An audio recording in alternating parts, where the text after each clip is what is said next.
Hey bears, how's everybody doing today? This is unbelievable. This is beautiful. I am incredibly grateful for just a little bit of time to enjoy this. Been wanting to do this for weeks, and now finally I have a chance to get out here. Oh, goodness sakes. The water's incredibly calm today. And you know what? When you surround yourself with things like that, it's bound to rub off on you even a little bit. Hey, what's happening? Oh. It's been a good day. I have been resting with my wife. We read our Bible portion together. Oh.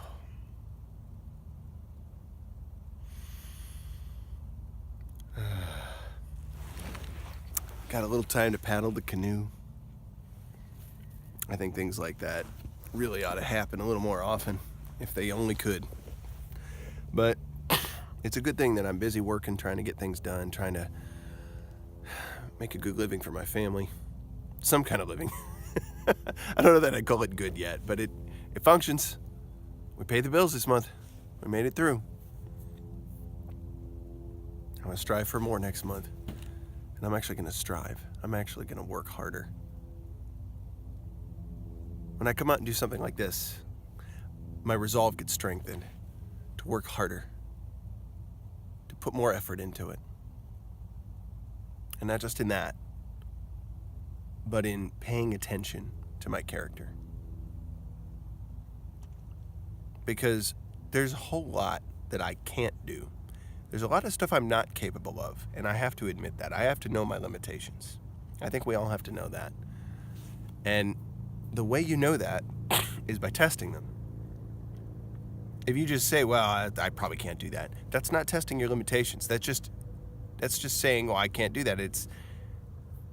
It's not really doing anything. It's just claiming something.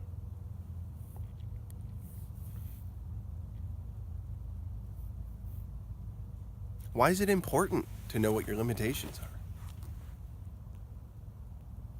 Because if you know, then you can be very specific in what you ask the Almighty for, what you ask our Heavenly Father for, what you're seeking from Him. I need you, please, to pick me up where I don't cut it, where I know I don't cut it.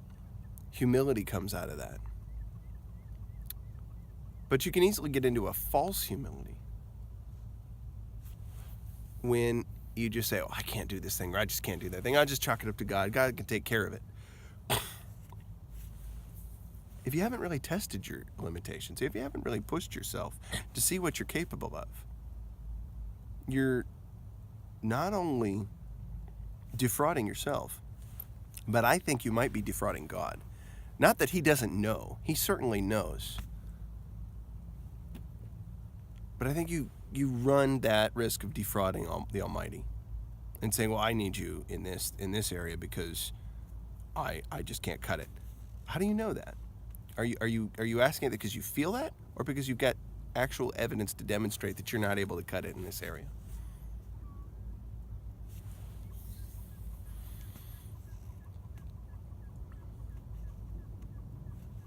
And I think you might also be defrauding others, because you were put here with specific gifts, which you ought not to bury in the ground and just keep safe. You were given them for a purpose, to function with them, to reduce the suffering of others around you in what manner you might, even just a little bit. And let me tell you, there's a lot that I stink at often. I myself actually stink often. It happens. You can ask my wife. She'll tell you there are times when I'm less than pleasing in my aroma, and I need to work harder to make sure that doesn't happen. Especially when we're together, when we're spending time with one another. Like, could you brush your teeth one more time, maybe just a little bit before you try to give me a smooch? Just maybe. Might be a good thing. You did just eat something. It might be considerate just a little bit.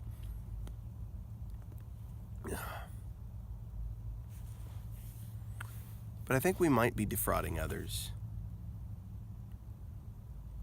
by just claiming limitations that we haven't tested. Because we're not then acting on their behalf. We're not asking ourselves, what could we do for those people?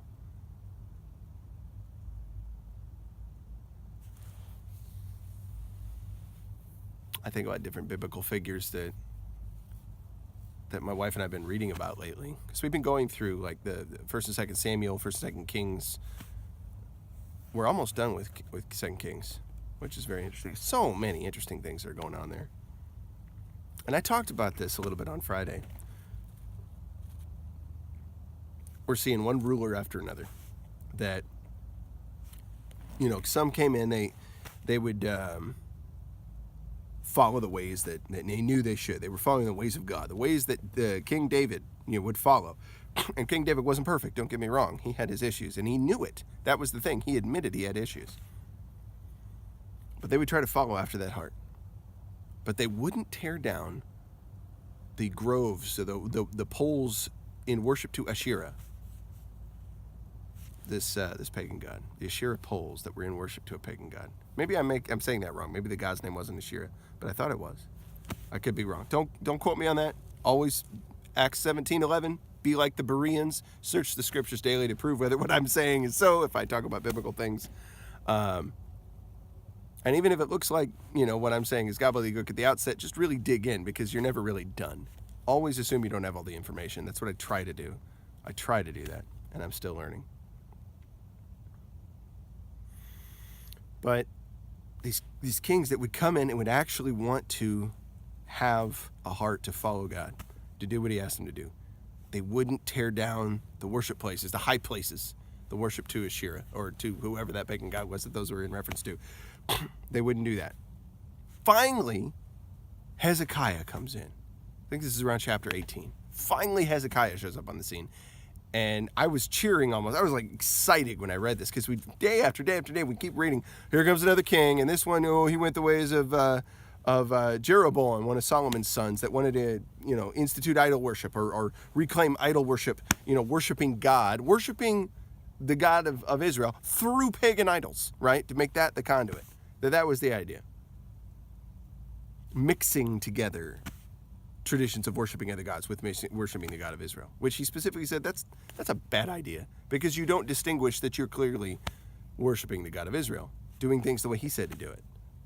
It's like he's God. He's probably smarter than we are, to quote a wonderful man named Brad Scott, who I'm grateful to, because he's shared a lot of useful knowledge with me personally over the years by phone. We've never met. Hope we do get to one of these days. Some people might watch this and be like, oh, you listen to that Brad Scott guy. Oh, Hebrew, pagan, whatever you are. Think about the contradiction of that. Hebrew, pagan. Just kind of funny. But if you don't have the whole story, what's the proverb? He who answers a matter before he hears it, it's a folly and a shame to him. Just thinking, and somebody told me it was chapter 10, I want to say. I can't tell you the verse off the top of my head. I could be wrong about the chapter, but I'm pretty sure it's 10.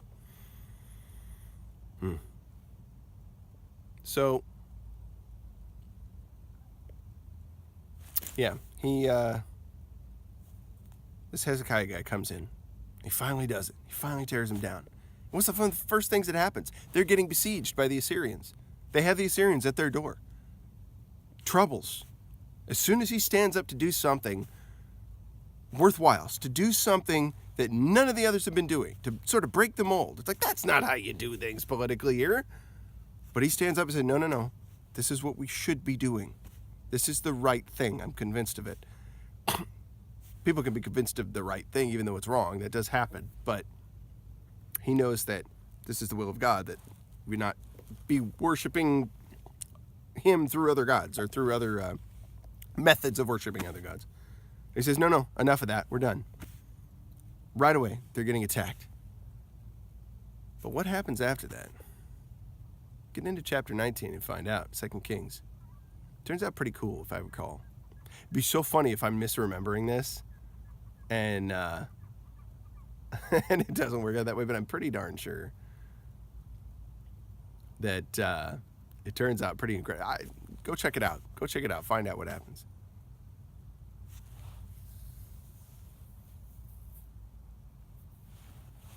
As I recall, God shows up in a pretty demonstrable way.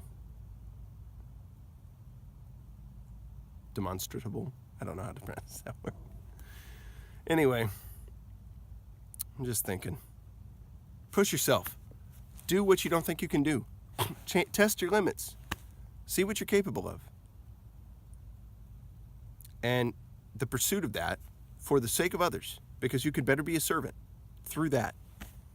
You're saying, here I am, right? But you're really saying, here I am when you test yourself. You're really saying, I'm going to give you all of me. And I can say that because I've been testing myself to see what I'm capable of to give you.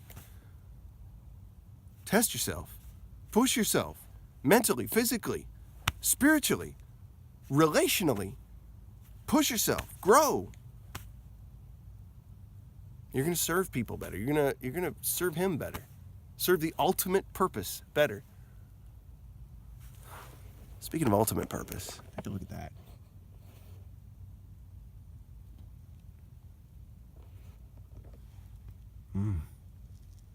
Look at that sky. We have nothing on that. We have no part in making that. That's too incredible. It blows me away every time, especially when it's big and clear like this.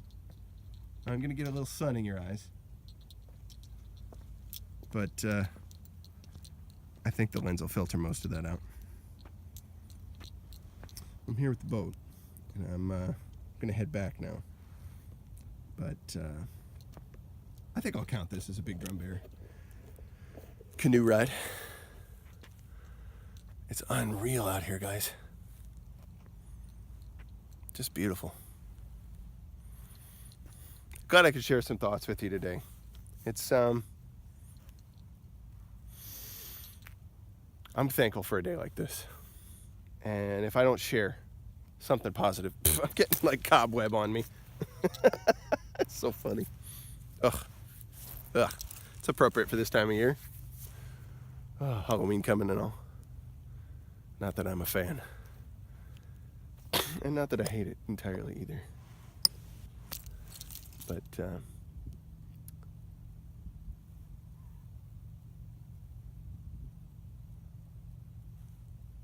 just amazing. Push yourself. See what you're capable of. See who you can serve better.